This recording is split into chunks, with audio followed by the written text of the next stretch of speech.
بسم الله والحمد لله والصلاة والسلام على رسول الله وعلى آله وصحبه ومن والاه أما بعد. Donc on commence aujourd'hui le cours 33 dans l'explication du livre Sharh Manzoumat al-Adab al-Shar'iyya de l'imam al-Mardawi avec les commentaires de Cheikh Salih al-Fawzan hafidhahullah ta'ala. Et on est toujours dans le chapitre Silatul Arham wa Birrul Walidain wa Ta'dil bayna al-Awlad, c'est-à-dire les liens de parenté, les liens de sang, la bonté envers les parents et l'égalité, établir la justice entre les enfants. Donc, qu'est-ce qu'on avait expliqué au dernier cours? Donc, on avait parlé de certains des droits des parents. Et là, le chef, l'imam, il continue, il dit وَوَاجِبٌ التَّعْدِيلُ بَيْنَ بَنِيهِ فِي الْعَطِيَّةِ كَالْمِيرَاثِ مِنْ كُلِّ مُحْتَدِ. Et Cheikh Al-Fawzan, il explique ça, il dit, donc l'obligation d'être égal entre les enfants. Il dit لما انتهى من حقوق الوالدين انتقل إلى حق الأولاد. فالأولاد لهم حق على والدهم بأن يربيهم على الخير ويعلمهم دينهم وما ينفعهم وأن يبعدهم عن الشر وقرناء السوء حتى يكبروا ويعرفوا مصالح أنفسهم. فتربية الأولاد من حقوقهم على والدهم. قال صلى الله عليه وسلم مروا أولادكم بالصلاة ل7 واضربوهم عليها ل10 وفرقوا بينهم في المضاجع. هذه تربية. وكذلك تعليمه القرآن والسنة والعلم النافع، هذا من حق الولد على والده، ونهيه عن المحرمات وعن قرناء السوء وعن فعل المحرم حتى لو كان غير مكلف ولا يأثم، ولكن تربيته على ذلك. وكذلك من حق الأولاد العدل بينهم في العطية بأن لا تعطي بعضهم وتحرم بعضهم، فتعدل بينهم بأن تعطي الذكر مثل حظ الأنثيين اقتداء بقسمة الله جل وعلا، ولا تحرم بعضهم وتعطي بعضهم. جاء رجل من الصحابة إلى النبي صلى الله عليه وسلم وهو بشير بن سعد رضي الله عنه ليشهد الرسول صلى الله عليه وسلم على عطية أعطاها لابنه النعمان بن بشير، فجاء ليشهد النبي صلى الله عليه وسلم فقال أكل ولدك أعطيت مثل هذا؟ قال لا. قال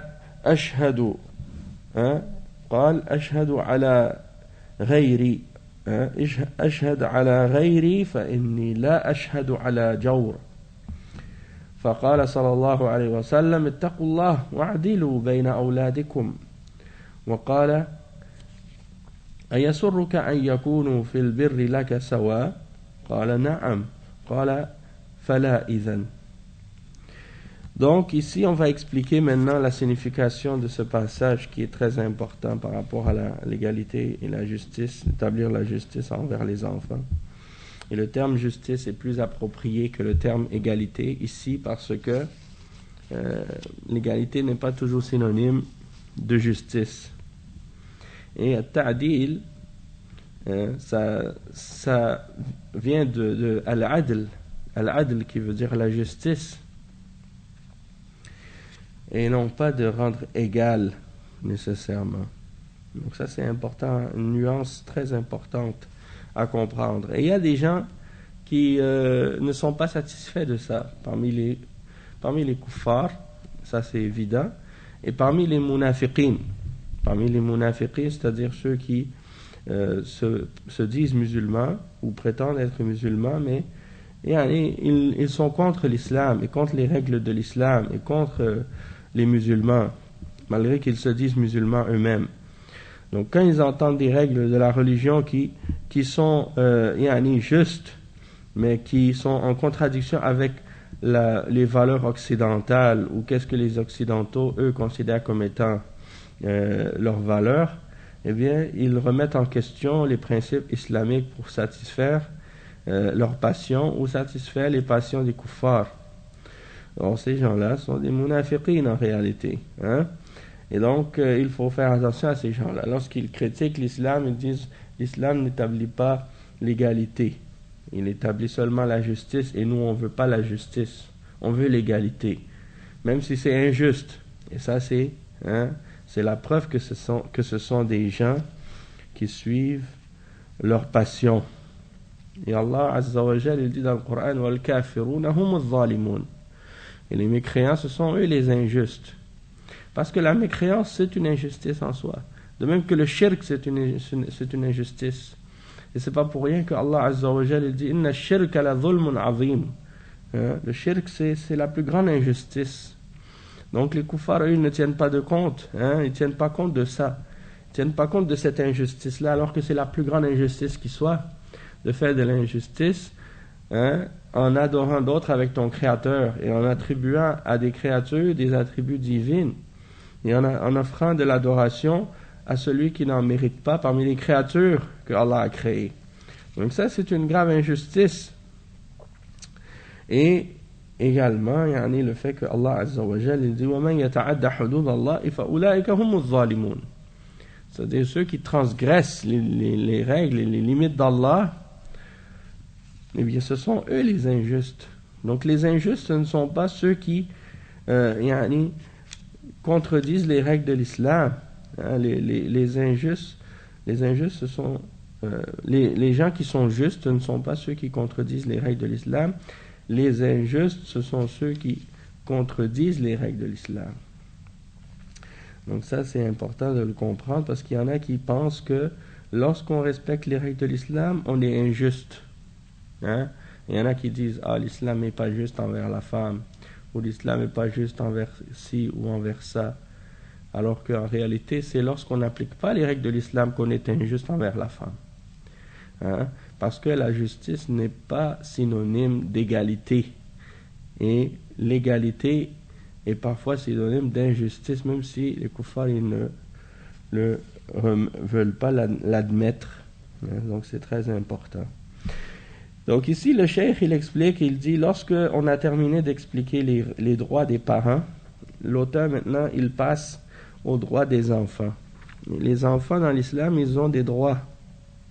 Bien avant que les kuffars écrivent une charte qu'ils appellent les droits de l'homme, eh bien dans l'islam, il y avait déjà des droits. Les droits de l'homme étaient déjà défendus.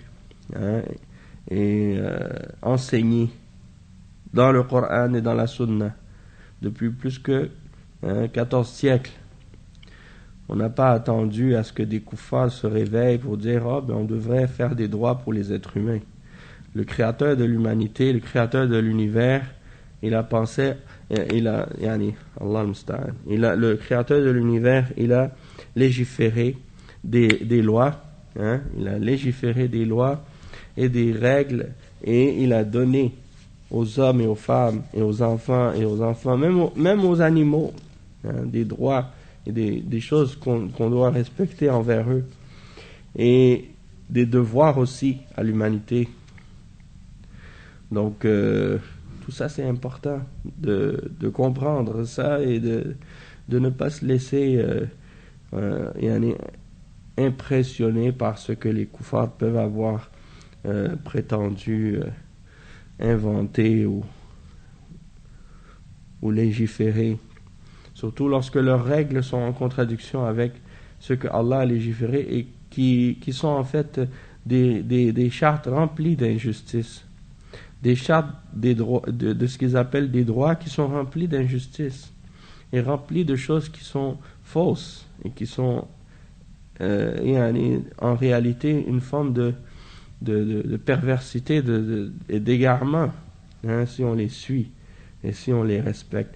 Et ce qui est triste, c'est que certains parmi les musulmans qui ont justement une faiblesse dans la foi et une faiblesse aussi dans la connaissance, eh bien, ils prennent ce qui vient des kuffars comme étant une vérité absolue, alors que ce qui est la vérité absolue, qui vient d'Allah Azza wa Jal, ils le laissent derrière leur dos et ils le dénigrent comme si c'était pas la vérité. Donc ça, c'est vraiment al-intikas, Allahul Musta'an. C'est vraiment une chose qui est regrettable de la part de ces gens-là, mais ils ne font de tort qu'à eux-mêmes. Allah Azza wa Jal, il dit dans le Coran,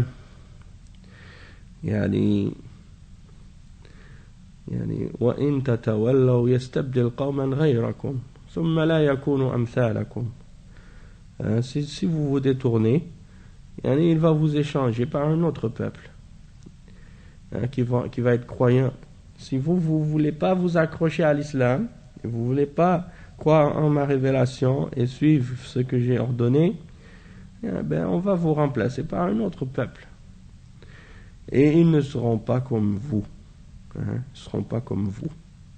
Donc c'est pour cette raison que on ne s'inquiète pas pour la religion d'Allah, parce que la religion d'Allah, elle va toujours être défendue, que ce soit par nous ou par d'autres que nous, parce que c'est Allah Azza wa Jal qui protège sa religion. Naam. Donc le cheikh il dit, Allah Azza wa Jal, il a clarifié les droits des enfants, et c'est ça que l'auteur ici il va expliquer maintenant, après avoir expliqué les règles et les droits des parents.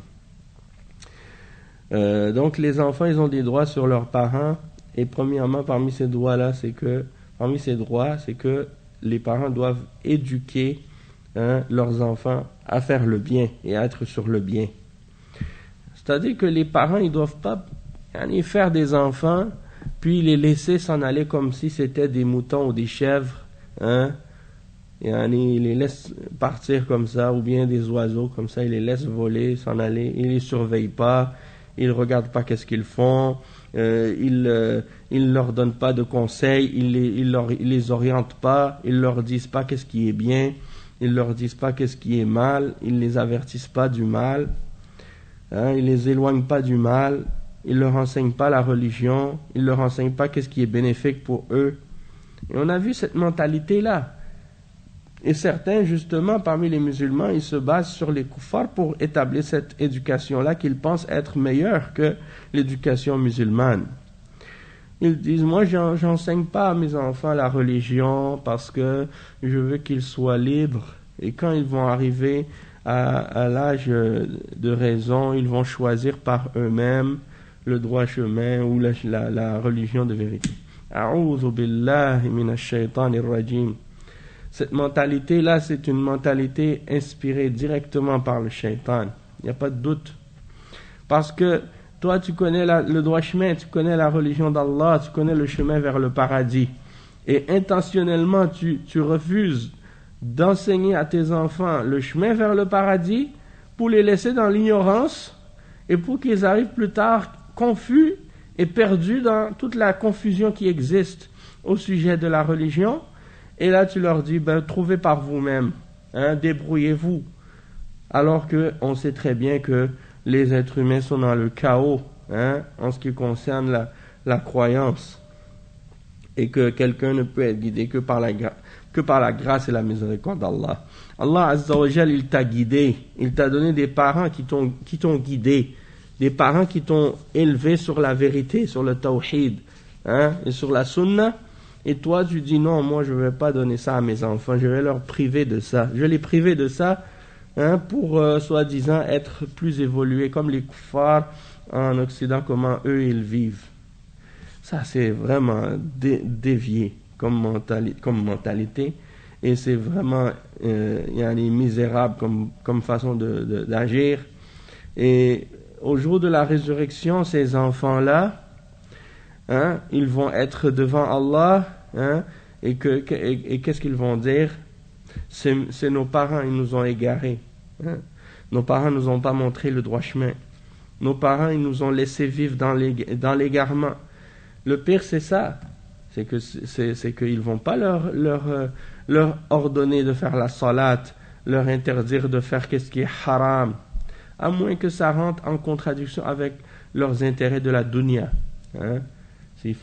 Si les enfants ils font pas leurs devoirs, là c'est la grosse punition parce que il faut avoir des bonnes notes pour réussir, pour avoir un bon travail dans la dunya.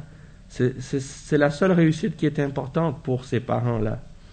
C'est la réussite matérielle, la réussite dans la dunya. Toutefois, l'au-delà, ça n'a aucune importance pour eux parce que c'est des gens qui ne pensent qu'à la dunya. Allah al-Musta'an. Et même si leurs enfants, ils vont avoir leur diplôme, hein, et qu'ils vont l'acheter en échange avec l'enfer, ça ne leur dérange pas du tout. Ça, c'est vraiment misérable. Et c'est pitoyable. Et c'est triste, franchement, que des parents puissent penser de cette manière-là alors qu'ils ont été eux-mêmes élevés sur l'islam. Nasallallahu al-afiyata wa salama. Et une fois même, j'ai entendu un converti qui disait des choses semblables et ça m'a vraiment choqué. Il m'a dit en parlant, parce qu'il me parlait à moi, puisque moi aussi je suis un converti, il m'a dit, mais tu sais, nous on était nés, on est grandi dans le coffre et dans la mécréance et dans ce système, et regarde comment on est sorti. Finalement, on est devenu musulman, puis on est sur l'islam, donc pourquoi on ne laisserait pas aussi nos enfants découvrir cette religion de la même façon, en leur laissant le choix ou je sais pas quoi. J'ai dit subhanallah, hein? J'ai dit Allah Azza wa Jal, hein, il t'a montré la vérité, il t'a guidé à l'islam. Maintenant, si par exemple toi on est né dans des familles non musulmanes, on n'avait pas le choix, on n'a pas eu ce choix-là, et nos parents pouvaient pas nous montrer ce qu'ils ne connaissaient pas. Mais une fois que nous on l'a connu, est-ce qu'on peut l'ignorer et faire semblant qu'on ne le connaissait pas et laisser nos enfants dans l'obscurité et de ne pas les guider vers la guidance et de ne pas les amener vers le meilleur environnement pour qu'ils puissent justement préserver leur foi et leur religion en commençant justement en essayant de faire la hijra pour aller vivre dans des pays musulmans, pour qu'ils vivent et qu'ils grandissent dans des sociétés qui sont musulmanes, où ils vont pouvoir préserver leur religion et leurs croyances et leurs pratiques de façon plus naturelle et plus facile, et plus normale. Donc, de juger de cette manière, c'est étrange en réalité. De dire, oui, mais finalement, on peut les laisser grandir dans des sociétés égarées et dans la mécréance et dans le kufr, hein. Et puis finalement, après ça, ils vont choisir le droit chemin par eux-mêmes. Non, il faut leur donner tous les outils, toutes les armes et toutes les protections possibles depuis l'enfance pour qu'ils puissent justement s'armer depuis l'enfance avec toute la connaissance nécessaire et toutes les principes et les éloigner du mal et les rapprocher du bien et protéger leur fitra pour qu'ils soient le plus proche possible de la vérité et de mettre tous les chances de leur côté pour qu'ils puissent devenir des bons musulmans plus tard, et le reste par la suite, une fois que tu as pris les causes et que tu as mis ta confiance en Allah et que tu as fait des du'as pour eux, ensuite tu demandes à Allah Azza wa Jal de s'en occuper, et c'est lui qui va les protéger par la suite, parce que les parents sont pas là pour toujours. Donc on espère que Allah Azza wa Jal les guide après nous et les protège et les aide à vivre une bonne vie. Mais ça c'est très important. Et même parmi les choses qui restent après notre mort, c'est un enfant pieux qui fait des doigts pour ses parents après lui. Donc si tu as éduqué tes enfants sur la bonté et la piété, tu leur as enseigné le bien, ils seront reconnaissants de ça plus tard et ils vont faire des invocations pour toi après que tu seras mort. Ça aussi c'est une bonne chose. Donc, le cheikh, il explique ensuite, donc il dit, tu dois leur enseigner le bien, tu dois leur enseigner leur religion et ce qui est bénéfique pour eux. C'est aussi important de leur enseigner tout ce qui est bon pour eux, pour qu'ils puissent connaître les bonnes choses de la dunya. Si on connaît par exemple des bonnes façons de gérer les choses, ou un métier, ou quelque chose qu'on sait faire bien, qui peut les aider, pas seulement dans la religion, mais aussi dans la dunya. Eh bien, dans ce cas-là, il faut les aider dans ces choses-là, pour qu'ils puissent justement s'aider plus tard à faire un bon métier, ou à faire une bonne profession, ou à faire quelque chose de bien pour eux pour plus tard, qui va faire en sorte qu'ils vont pouvoir préserver leur dignité et leur honneur et gagner leur vie de façon honorable, et qu'ils n'auront pas besoin de faire des choses haram pour avoir de l'argent. Donc ça, c'est quelque chose de bénéfique aussi. Et de les éloigner du mal le plus possible, et de toutes les sources du mal. Donc faites attention. Faites attention à ce qui peut être une source de mal et que les gens parfois ont pris pour acquis, ou bien ont négligé complètement. À l'époque, moi, quand on était petit, c'était la télévision. Il fallait faire attention. Et moi, malgré que mes parents, ils n'étaient pas musulmans, mais malgré ça, ils savaient qu'il y a dans la télévision des choses qui sont bonnes et des choses qui sont mauvaises. Mais aujourd'hui, il y a pire que la télévision. Il y a l'Internet. Et l'Internet est beaucoup plus grave, beaucoup plus dangereux que la télévision.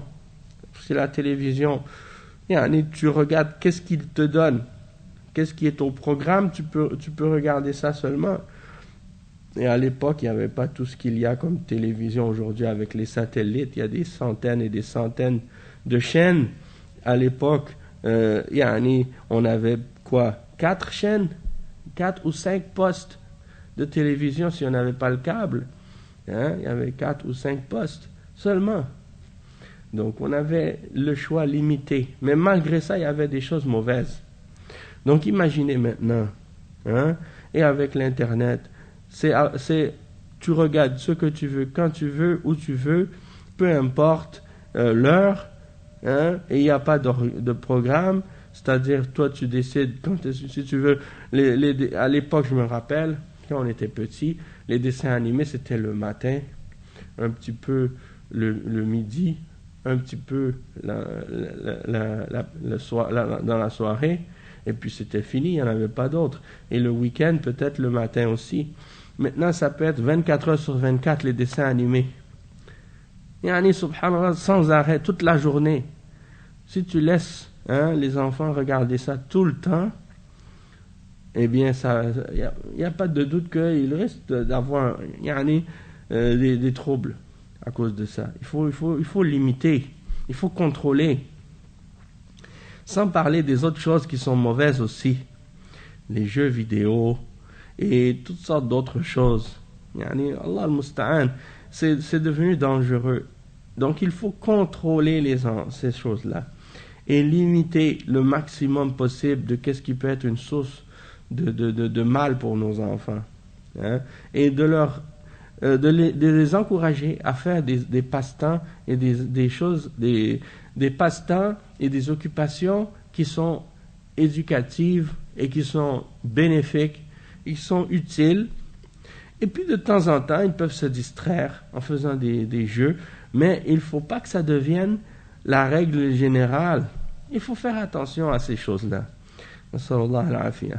Aussi, de les protéger des mauvais amis et des mauvaises fréquentations, jusqu'à ce qu'ils deviennent plus âgés, plus vieux. Et ça, c'est très important de voir qui ils fréquentent, qui sont leurs amis, qui sont les parents de ces amis-là, comment ces parents-là ont éduqué leurs enfants, parce que la façon que ces parents-là ont éduqué ces enfants-là, ça va te dire beaucoup sur le comportement de ces enfants. Donc, de demander qui sont leurs amis, et tu dois les connaître, ces amis-là, et tu dois aussi connaître qui sont leurs parents. C'est pas juste tu les laisses traîner avec n'importe quelle personne. Et des gens, tu les vois, tu sais même pas qui ils sont. Il faut savoir avec qui tes enfants marchent dans la rue et qui ils fréquentent comme amis. Ça, c'est extrêmement important. Est-ce que ce sont des croyants, ces amis-là? Est-ce qu'ils font le bien? Est-ce qu'ils font la salat? Hein? Parce que sinon, tu vas les perdre. Ces enfants-là vont s'égarer. Et une des choses qui influence le plus les enfants, c'est d'autres amis, des amis comme eux. Mais si c'est des amis qui aiment le mal, ils vont dire à tes enfants, ils vont leur enseigner des choses que toi, tu les as éloignés de ça toute ta vie. Tu as fait des efforts pour les protéger de ces choses-là. Et eux, ils vont faire tout pour les amener vers le mal. Donc imagine l'enfant que toi tu as toujours protégé contre la musique et tu lui as expliqué que la musique c'est pas permis, c'est haram. Et là il traîne avec des jeunes ou des amis, que ce soit des garçons ou des filles, qui eux écoutent de la musique tout le temps et ils leur passent de la musique et ils écoutent ça et ils commencent à découvrir ces choses-là et commencent à aimer ces choses-là et ils commencent à s'égarer à cause de ça. Hein? Sans parler d'autres choses qui peuvent être des mauvaises influences, que ce soit dans la façon de s'habiller, la façon de penser, les croyances, que ce soit aussi dans les mauvaises habitudes, comme que ce soit des choses, par exemple, la cigarette, ou pire encore, de la drogue, hein, ou de l'alcool, et les fréquentations, en tout cas, par la suite. Tout ça, comme on dit, ça fait des effets d'avalanche parfois. Donc il faut faire attention à tout ça. Donc on peut dire que l'éducation des enfants, c'est pas quelque chose qui est facile. C'est une très très très lourde responsabilité. C'est pas juste comme des poulets qu'on met au monde, comme des poules qui font des œufs, puis après elle sait plus qu'est-ce qui arrive avec son poussin par la suite. Elle va pas le suivre tout le temps, elle va pas savoir qu'est-ce qu'il fait. Mais nous, on est des êtres humains, c'est pas pareil. Les liens de sang, les liens de parenté sont très, comme on dit, serrés. Et il faut justement faire en sorte que notre progéniture soit préservée pour justement qu'elle puisse avancer justement et être sur une voie honorable par la permission d'Allah. Donc, préserver les enfants des mauvaises fréquentations, des mauvais amis, et de leur faire connaître les choses bénéfiques pour eux, les choses qui sont des intérêts profitables pour eux, et de les éduquer. Ça fait partie des droits que les enfants ont sur leurs parents. Donc ça fait partie de leurs droits. Et le prophète sallallahu alayhi wa sallam, il dit dans le hadith rapporté par Al-Bukhari, Muslim, on l'a déjà mentionné ce hadith-là, ça dit, enseignez à vos enfants la prière, ordonnez-leur de faire la prière à partir de l'âge de 7 ans. Et après, s'ils atteignent l'âge de 10 ans, frappez-les s'ils ne la font pas. Et distinguez entre eux dans les lits, c'est-à-dire séparez-les dans les lits. Donc ça fait partie de l'éducation. Ça fait partie de l'éducation. Quelqu'un va dire, mais pourquoi tu vas frapper un enfant, tu vas le punir parce qu'il ne fait pas la salat? Oui, parce que le plus important après la ilaha illallah, c'est la salat. Donc s'il néglige la salat, il néglige sa religion, il risque grave, il risque l'enfer. Et la distinction et la différence entre le croyant et le mécréant, c'est la salat. Donc apprendre à l'enfant l'importance de la salat, c'est fondamental. Parce qu'il doit comprendre qu'il n'y a rien de plus important dans la vie, après la ilaha illallah, que la salat. C'est plus important que tout le reste, même que manger et boire. Donc il faut lui faire comprendre cela. Si tu lui fais comprendre ça, quand il est enfant, plus tard il va toujours s'en souvenir, par la permission d'Allah. Donc ça c'est l'éducation. Et aussi de lui enseigner le Coran, et la récitation du Coran, et la mémorisation du Coran, ainsi que la Sunna, et lui enseigner hein, les hadiths du prophète sallallahu alayhi wa sallam et la sunna et la aqidah de l'islam, du tawhid et les sciences bénéfiques, les choses bénéfiques pour comprendre la religion.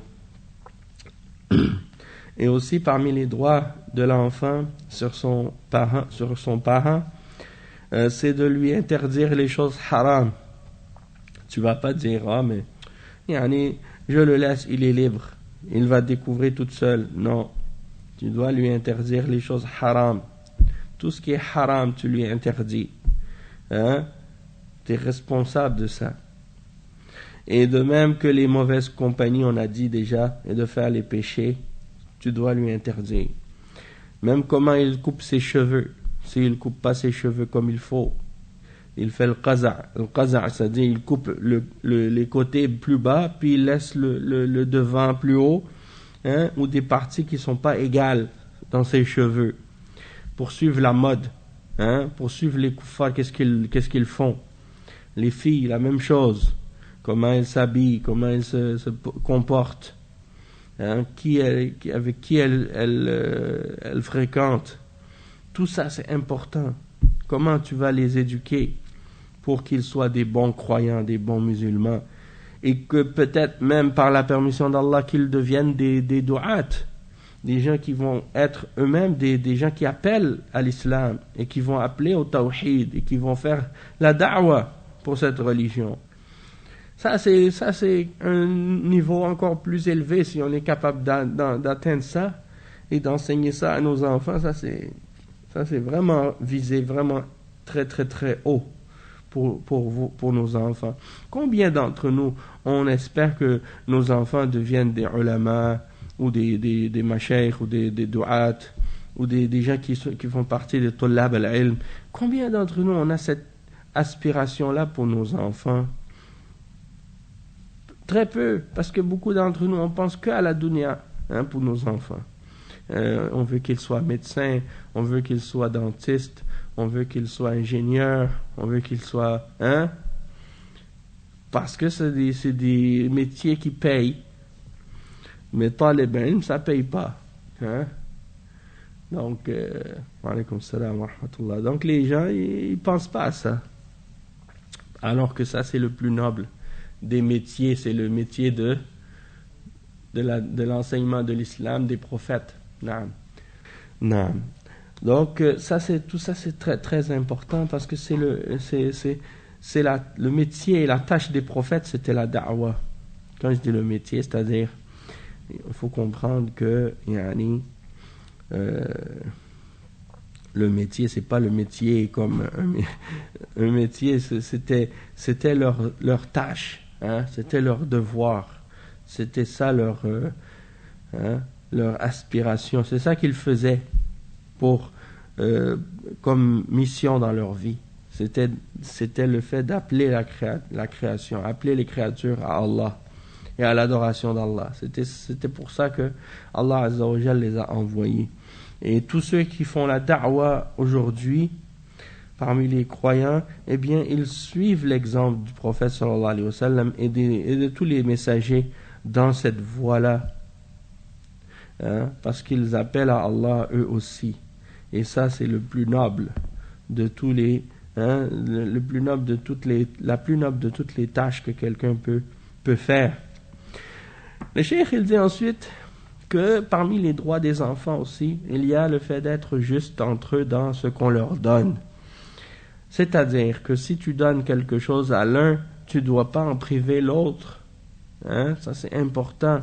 Et il dit aussi de respecter la façon dont Allah Azza wa Jal a distribué l'héritage entre les garçons et les filles et de donner à la fille la portion tu donnes au garçon la portion de 2 filles. Tu donnes au garçon la portion de 2 filles. Et là, les gens ils disent, mais ça c'est pas égal. Pourquoi tu donnes plus au garçon qu'à la fille? Eh bien, Allah Azza wa Jal, il a donné dans le Coran, dans l'héritage, à la fille, la moitié de ce qu'il a donné au garçon. Est-ce que ça c'est une injustice? Est-ce que vous pensez que le créateur des cieux et de la terre veut être injuste envers sa création. Celui qui pense ça, alors il n'a pas de raison, il n'a pas de foi, il n'a pas de compréhension. Parce que c'est impossible. Allah Azza wa Jal, il dit dans le Coran, Inna Allah la yazlimu mithqala dharra. Allah Azza wa Jal, il ne fait même pas un atome d'injustice. Donc s'il a légiféré que le garçon a le double de la part d'une fille, ça c'est parce que c'est ça la justice. Et c'est pour être juste qu'il a établi ça de cette façon-là. Même si, pour les gens, ça peut donner l'impression que c'est injustice. Pourquoi? Parce que c'est pas égal. Mais lorsqu'on comprend la religion d'Allah et qu'on comprend la charia, comment Allah Azza wa Jal, il a légiféré et comment il a ordonné la famille et la société, on comprend qu'il n'y a pas d'injustice dans ça. Au contraire, c'est ça la justice. Puisque on sait que dans l'islam, l'homme, il est le responsable de la femme dans tout. C'est-à-dire que c'est lui qui doit veiller sur elle économiquement et de façon complète et totale.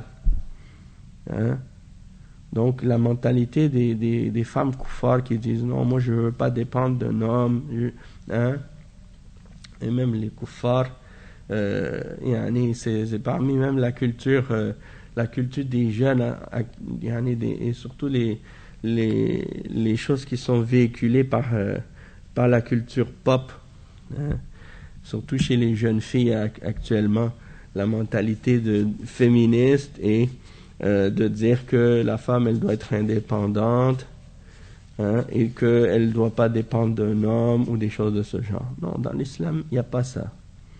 Dans l'islam, la femme, elle dépend d'Allah Azza wa Jal, et l'homme aussi dépend d'Allah, sauf que Allah Azza wa Jal, il a ordonné à l'homme de prendre soin de la femme et de s'en occuper, sans que ce soit quelque chose qu'il fait pour s'élever au-dessus d'elle, dans le sens qu'il ne va pas dire à chaque fois qu'il lui donne quelque chose qui fait partie de ses droits et qui lui revient de droit, je t'ai donné ça, et je te donne ça, et je te donne ça. Non, parce que c'est son droit que tu dois lui donner.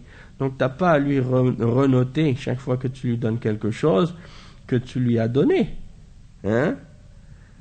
Même si parfois les femmes sont un peu reconnaissantes, et comme le prophète sallallahu alayhi wa sallam l'a mentionné dans le hadith, yakfurna al-ashir, elles sont ingrates envers leur mari. Quand elles sont fâchées, elles disent tu ne m'as jamais rien fait de bien.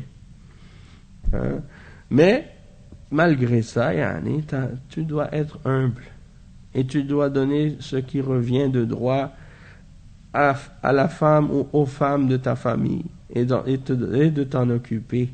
Non pas comme si tu le faisais pour leur faire plaisir, mais comme si c'était ton devoir de le faire.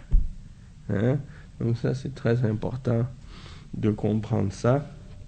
Et c'est pour ça que la femme, elle a moins que l'homme, lorsqu'elle reçoit de l'héritage. Et après, le cheikh, il explique, il dit qu'il y a un homme qui est venu voir le prophète sallallahu alayhi wa sallam, et c'était Bashir ibn Sa'd.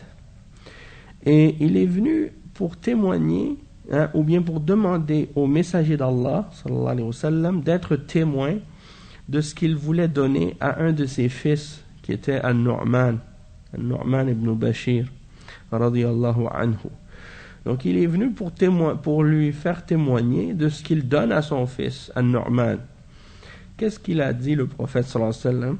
Il lui a dit, est-ce que tu as donné ça à chacun de tes enfants, tu leur as donné ça? L'homme il a dit non. Alors il lui a dit, alors dans ce cas-là, cherche autre témoin que moi, parce que moi je ne vais pas être témoin pour l'injustice. Et il lui a dit également, comme c'est rapporté par Al-Bukhari et c'est rapporté aussi par Muslim, il lui a dit, préserve-toi d'Allah, ou préservez-vous d'Allah et soyez juste envers vos enfants. Et il lui a dit, n'est-ce pas, est-ce que tu ne serais pas heureux que tes enfants soient tous bons envers toi de façon égale? Il a dit, certes, oui. Alors il dit, dans ce cas-là, je ne peux pas témoigner. Pour qu'est-ce que tu donnes à cet enfant-là en dehors des autres? Si tu veux que tous tes enfants soient bons envers toi de façon égale, alors sois égal envers eux toi aussi. Parce que tout ce que tu fais comme injustice envers tes enfants, si par exemple tu donnes à un puis tu donnes pas aux autres, ils vont être jaloux l'un envers l'autre à cause de ça, et ils vont se détester les uns les autres à cause de ça, et ils vont être en colère contre leur père aussi à cause de ça, parce qu'ils vont dire, ah, il a donné tout à un, et nous, il nous a rien donné. Ça crée des disputes pour rien. Et ces disputes-là, parfois, ça continue, même après la mort des parents. Nasallallahu al-afiyah. Ensuite, le cheikh, il dit, l'imam al-Mardawi, il dit, afwan ya akhi, mon frère, brother, you have a carpet? Sorry. With the corona, you don't have a choice, huh? Désolé. Donc, l'imam al-Mardawi, il dit, wa ummun مع الأولاد ومثل أبيهم عليها احتم التعديل في القسم ترشدي. Donc, qu'est-ce que ça signifie ce passage-là? C'est-à-dire que la mère, elle aussi, elle doit être égale envers les enfants, pas seulement le père. Hein? Donc, essaie d'être égal dans la distribution quand tu donnes aux enfants des choses, d'être égal. Pas seulement le garçon, pas seulement le père qui doit être égal ou doit être juste plutôt envers ses enfants, mais aussi la mère. Et Cheikh Al-Fawzan, il explique ici, il dit يجب على الأم أن تعدل بين أولادها في العطية مثل ما يجب على الأب. الحديث وارد في الأب ولكن الأم تدخل فيه أيضا لأنها والد ولأن المعنى الموجود في الأب موجود فيها فلا تعطي بعض أولادها وتحرم الآخرين أو تعطي الذكور وتحرم الإناث أو تعطي الإناث وتحرم الذكور بل تعدل بينهم كالوالد. Donc le cheikh, il explique et il dit qu'il est obligatoire à la mère d'être juste envers les enfants dans qu'est-ce qu'elle donne. De la même manière qu'il est obligatoire d'être égal, ou plutôt d'être juste, que le père soit juste envers les enfants. Et le hadith qu'on a mentionné, il parlait du père. Sauf que la mère, elle entre également dans cette signification-là, puisque la mère est un parent, elle aussi. Et donc, la signification qui est présente pour le père, elle est présente pour la mère également. Et donc, elle ne doit pas donner à certains de ses enfants tout en privant les autres, ou de donner aux garçons et de priver les filles, ou de donner aux filles et de priver les garçons. Elle doit plutôt être juste entre les enfants, être juste entre tous les enfants. Le cheikh il dit ensuite وعلى الأم أن تعدل في العطية وعليها التربية فعليها قسط من تربية الأولاد وليس المراد تربية أجسامهم فقط ولكن الأهم من ذلك تربيتهم التربية الدينية فتبقى معهم في البيت لأجل كثرة خروج الوالد وسفره فتكون هي الخليفة بعد أبيهم.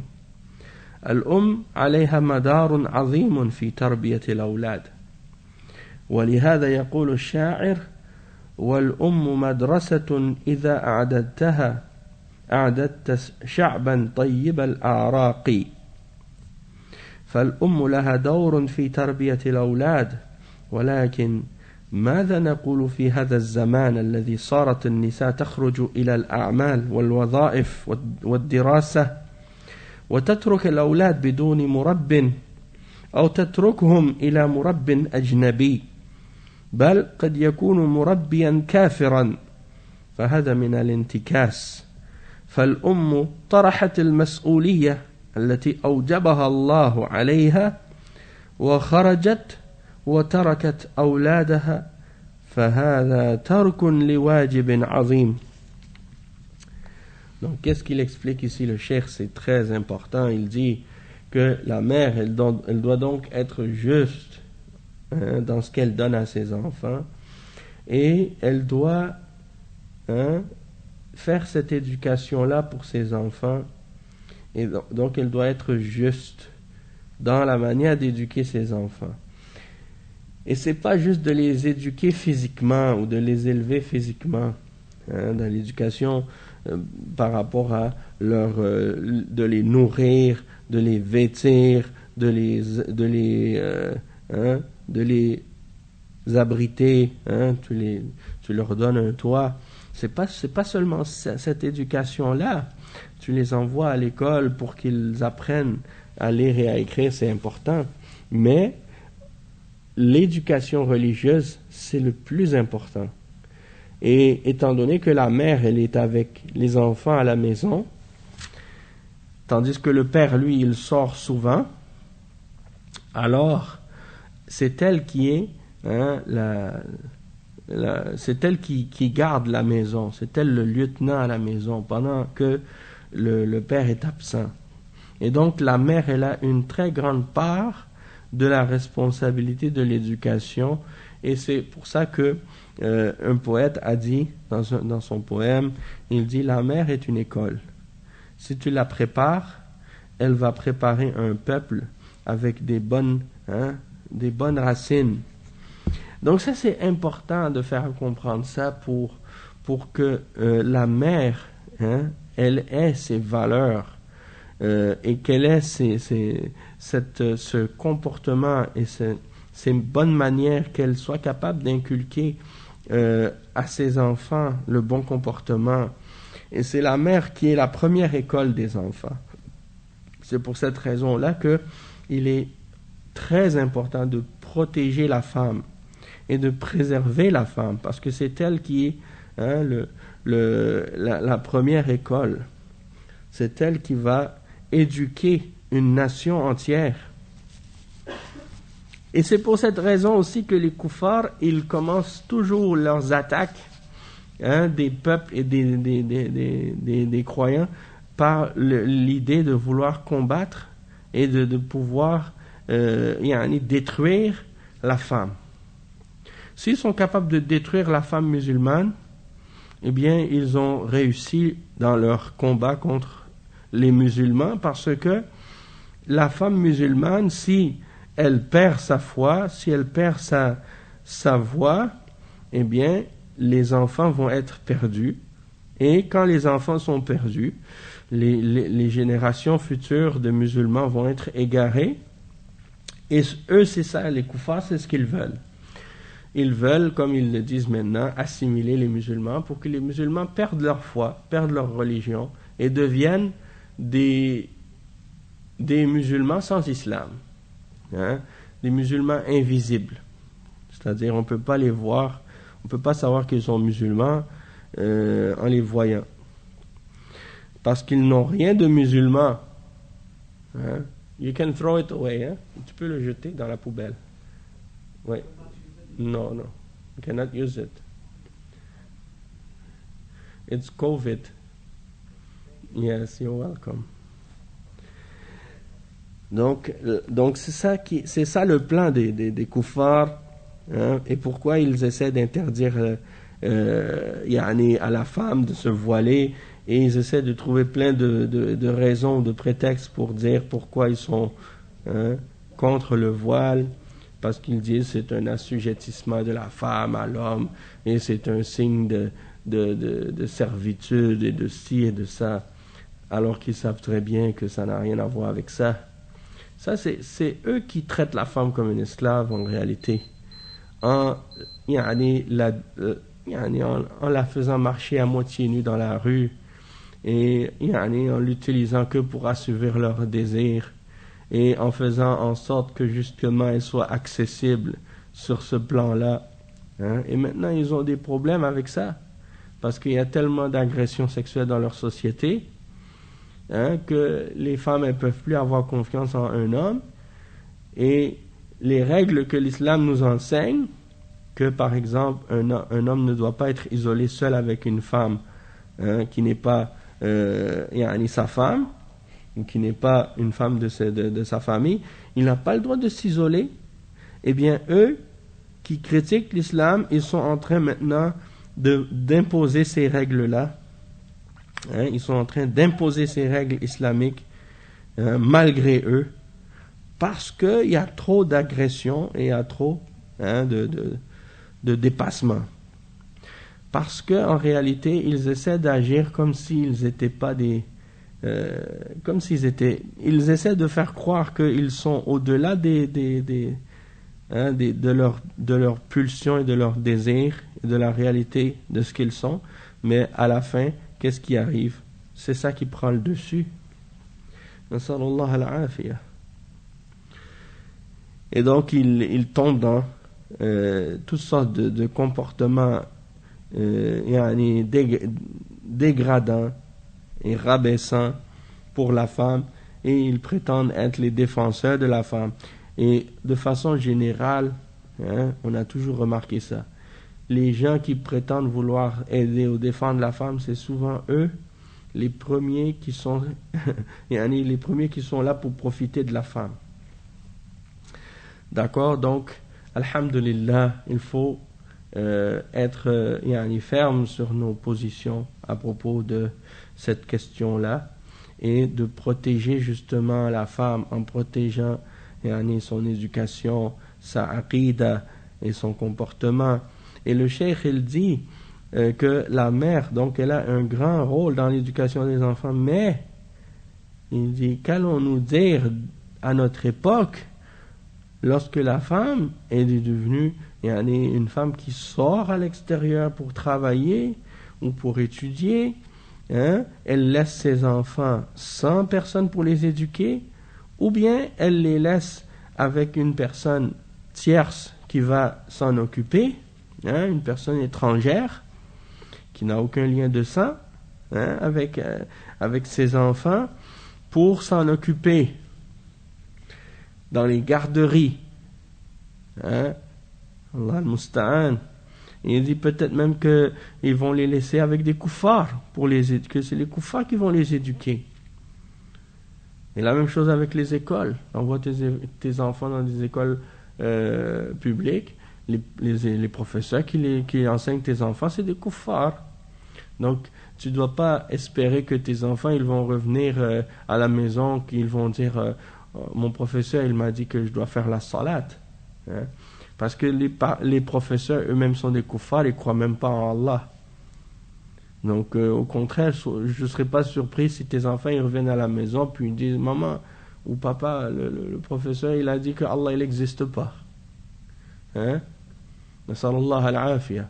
Ou bien ils reviennent à la maison et ils disent aujourd'hui ils ont fait un dessin pour se moquer de notre prophète.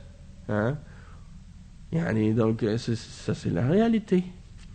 Donc est-ce que on a le droit d'envoyer nos enfants dans ces écoles-là? Non, c'est pas permis. Et ça, les ulama, ils ont mentionné ça depuis des siècles. Ils ont parlé de ça. Aujourd'hui, on réagit de façon étonnée lorsqu'on parle de ce genre de sujet. On dit comment ça? Pourquoi? Comme si c'était nouveau, comme si c'était quelque chose qu'on ne comprenait pas. Franchement, soit on se ment à soi-même, ou soit on vit dans l'insouciance totale. On est vraiment perdu si on ne comprend pas ces principes-là. Donc la femme qui reste, qui sort la journée, toute la journée, toutes ces choses-là qu'on est en train de dire, c'est des choses que les koufars eux-mêmes, dans leur société, ils disaient auparavant. Reculer 100 ans en arrière ou 200 ans en arrière, vous allez voir les sociétés occidentales, quand ils ont commencé à pousser les femmes pour aller dehors. C'était surtout après les guerres. Ils ont commencé à utiliser ça comme un prétexte parce que quand les hommes sont partis à la guerre, c'est les femmes qui continuaient à travailler dans les usines. Quand les hommes sont revenus de la guerre, les femmes ont continué à travailler parce que c'était une main-d'œuvre qui était moins chère et puis ils ont profité de ça. Et jusqu'à aujourd'hui, ils disent mais il n'y a pas l'équité salariale entre les hommes et les femmes. Il n'y en aura jamais. Parce que les femmes, premièrement, elles ne font pas les mêmes emplois que les hommes. Et ça, c'est des choses qui sont presque instinctives parce que c'est la réalité de qu'est-ce que Allah Azza wa Jal a créé dans l'homme et dans la femme. Pour les distinguer, ils sont naturellement différents. Et donc, ils aiment des choses différentes. Ça, c'est normal.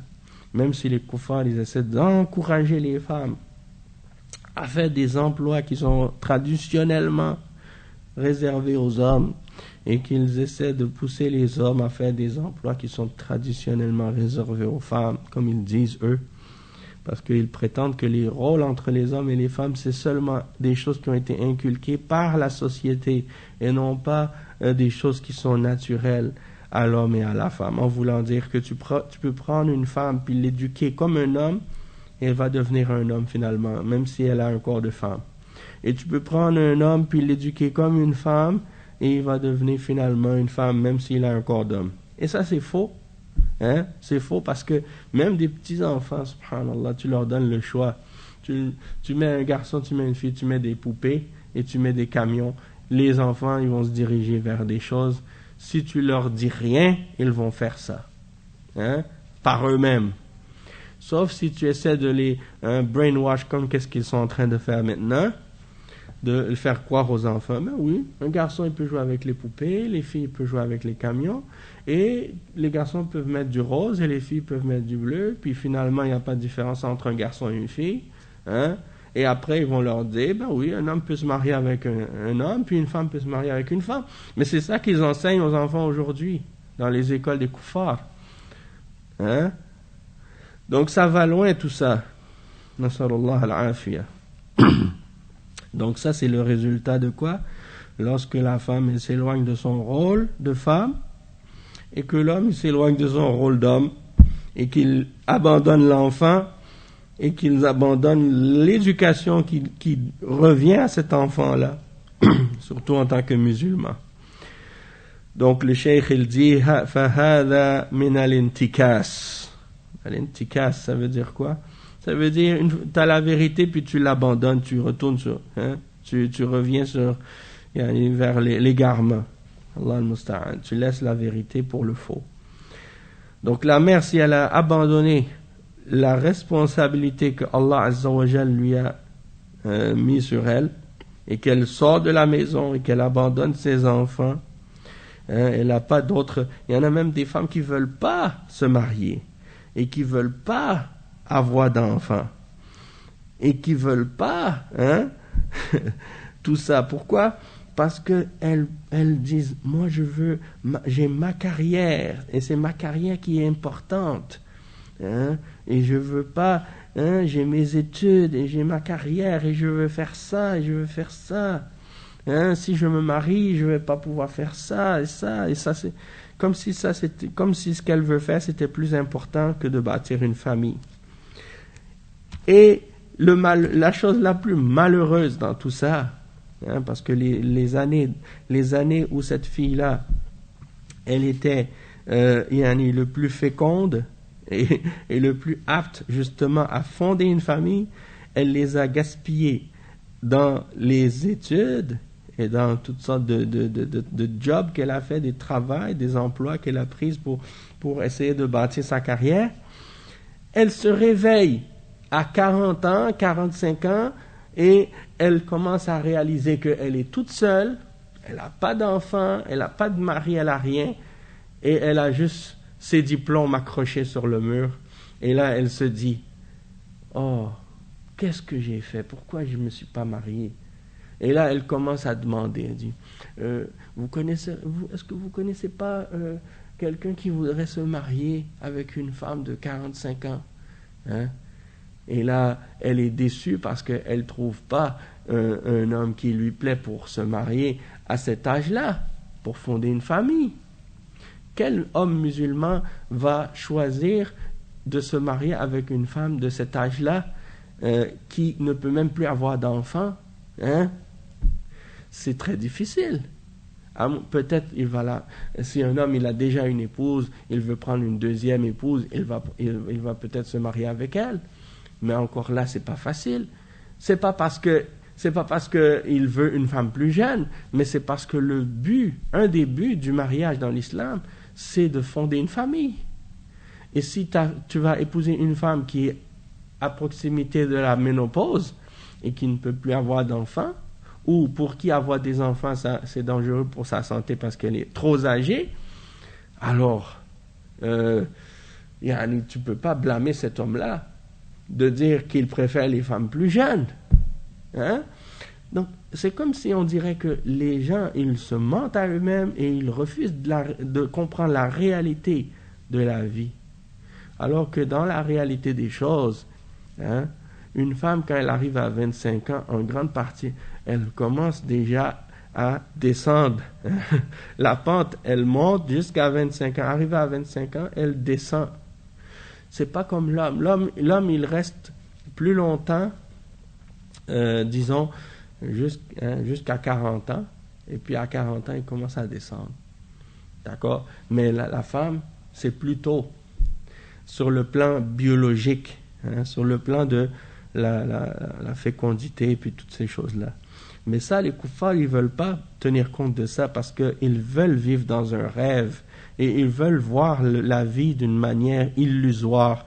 Ils refusent d'accepter les faits. Mais la réalité, c'est comme ça. C'est pas pour rien que la fille, elle commence à avoir ses périodes à un âge très jeune. Parce qu'à partir de cet âge-là, elle commence à devenir féconde. Ça veut dire qu'elle commence à pouvoir fonder une famille. Et c'était comme ça que les sociétés fonctionnaient, même en Europe, même en Amérique. Au début du siècle, dans les débuts du siècle, c'était comme ça encore. Même ici au Québec, je me rappelle parce que ma mère, elle avait fait des études de droit et je me rappelle que elle avait un code civil et l'ancien code civil qu'on avait à la maison, c'est pas le même que celui qui existe actuellement. Et l'âge qui était écrit dans le code civil pour le mariage des garçons et des filles, c'était 12 ans pour la fille et 14 ans pour le garçon. L'âge du mariage pour la fille, c'était plus bas que l'âge du garçon parce que la fille, en général, elle se développe beaucoup plus tôt que le garçon.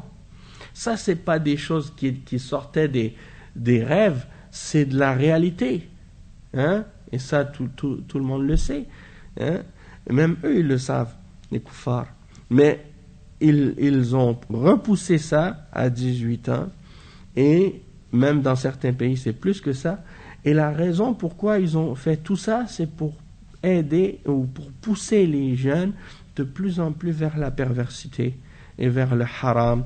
Et pour qu'ils aient des rapports entre eux avant le mariage pour détruire tout ce qui est religieux. Tout ce qui est contraire à la perversité. Eux, ils disent maintenant, comme par exemple à l'ONU et l'UNESCO, ils ont des branches comme ça qui s'occupent de ce genre de choses. Ils disent qu'il faut empêcher les filles de se marier jeunes. Hein? Et ils ont des campagnes comme ça qu'ils appliquent dans les pays musulmans d'empêcher les jeunes filles de se marier. Et de distribuer des préservatifs et des pilules anticonceptionnelles. Je ne sais pas si c'est comme ça qu'on dit. En tout cas, de distribuer des pilules, mais c'est comme ça qu'ils disent. Il ne faut pas que ces jeunes filles-là se marient. Il ne faut pas qu'elles se marient. Mais si elles veulent sortir avec un garçon en dehors du mariage, puis qu'elles tombent enceintes en dehors du mariage, là, il faut empêcher ça. Parce que si elles vont tomber enceintes, ça va les empêcher de faire leur carrière. Donc il ne faut pas qu'elles tombent enceintes. Il faut leur donner des pilules, il faut leur donner des préservatifs. Hein? C'est ça que je voulais dire tout à l'heure. Et c'est ça que le cheikh il explique quand il mentionne que la mère c'est l'école. Si la mère, c'est ça sa mentalité, hein, de suivre ses passions, de s'éloigner de sa famille, de s'éloigner de ses responsabilités, de penser juste à sa personne de façon égoïste, égocentrique, hein, et d'oublier tous les droits que sa famille a sur elle et les responsabilités qu'elle a envers son mari, envers sa famille, envers ses enfants, et de penser qu'à elle. C'est ça en réalité le résultat. Parce que c'est ça les valeurs de l'Occident actuellement. L'égocentrisme est de penser qu'à soi. Hein? Comme si c'était nous le centre de l'univers. Chaque individu, il est le centre de l'univers. Donc il veut que tout soit, hein, pour lui. Alors que la vie, la société, c'est pas comme ça. Hein? On est tous interreliés et on a tous des droits et des devoirs les uns envers les autres. Donc si on oublie ça et on perd ça, on devient, hein, de la pourriture. Nasallallahu al-afiyah, mais c'est la réalité. Donc on va s'arrêter ici pour aujourd'hui. C'est un sujet qui effectivement ramène beaucoup de leçons qu'on doit apprendre et des choses qu'on doit méditer. Hein. Et c'est des sujets qui aujourd'hui dans les sociétés, ils parlent de ça dans les émissions à la télé là. Les koufars, ils font des débats sur ces sujets-là. Dans l'islam, il n'y a pas de débat sur ça. Eux, ils veulent débattre là-dessus parce qu'ils n'ont aucune conviction, ils n'ont aucune foi. Mais nous, les musulmans, on n'a pas à débattre sur ces sujets-là. C'est qala Allah, qala Rasulullah. Et c'est tout. Et on essaie de s'adapter au texte, à qu'est-ce que Allah nous a ordonné de suivre.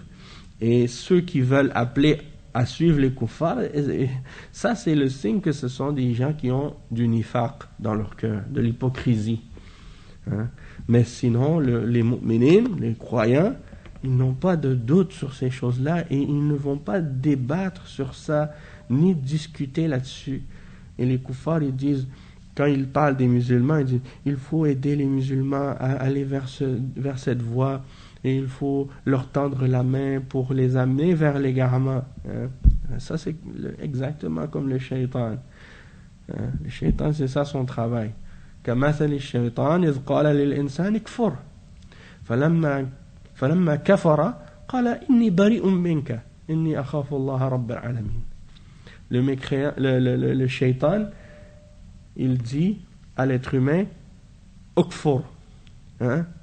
Renie la foi.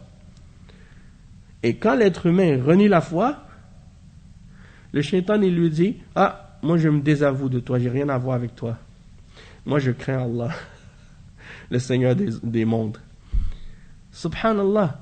Donc, il t'appelle vers la mécréance. Une fois que tu tombes dans la mécréance, il dit, moi je me désavoue de toi. Alors là, tu te retrouves dans la mécréance alors que tu pensais que lui, il t'appelait vers le bien, et puis finalement, tu réalises qu'il s'est moqué de toi. Et c'est pour ça que, tu vas être dans l'enfer par la suite, avec le shaitan. Si tu l'écoutes, et si tu le suis. Ces gens-là, ils veulent essayer de faire croire qu'ils sont sincères, et qu'ils veulent le bien aux musulmans. Mais c'est faux. C'est les alliés du shaitan, ils ne peuvent pas vouloir le bien. Même peut-être qu'ils ne savent même pas que ce qu'ils suivent, ce n'est pas du bien. Parce que le shaitan les a trompés eux aussi. Donc ils s'imaginent être sur le bien et faire le bien, alors qu'ils sont sur le mal, sans même le savoir parfois. Nasallallahu al-afiyah. Donc on va s'arrêter ici pour aujourd'hui. Subhanakallah wa bihamdika ashhadu an la ilaha illa anta astaghfiruka wa atubu ilayk. Wa sallallahu wa sallam ala nabiyyina Muhammad وعلى آله وصحبه أجمعين والسلام عليكم ورحمة الله وبركاته.